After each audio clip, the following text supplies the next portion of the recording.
George Eccles was a regular guy who grew up on this farm outside Almonte. Went off to see the world, ended up as a radio telegrapher, a wireless telegrapher on a ship between Seattle and Alaska in 1909.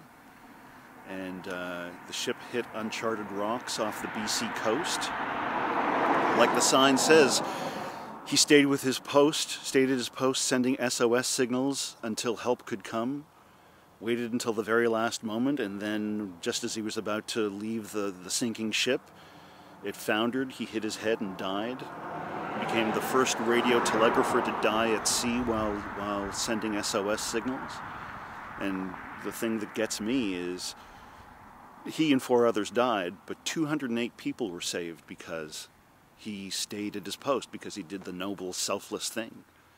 He could have said, "We're in trouble, see ya," and run for a lifeboat. And instead he stayed till the last minute. And I just think that kind of nobility or selflessness is worth remarking and encouraging, partly because if that goes away, somebody else's life may not be saved. 208 people and their descendants are alive today because he didn't cut and run.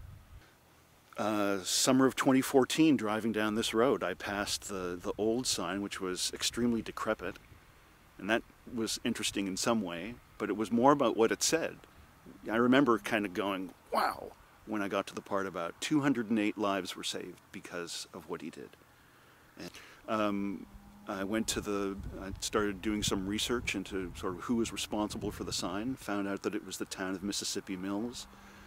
Went to a Heritage Committee meeting in August of 2014, and I guess that started the ball rolling. The Heritage Committee was aware that there was a couple of signs that had fallen into disrepair, but I guess, you know, they may not have been the most important thing on anybody's table. At any rate, over time it got done through the Heritage Committee, and the town council obviously had to vote to approve the money for it.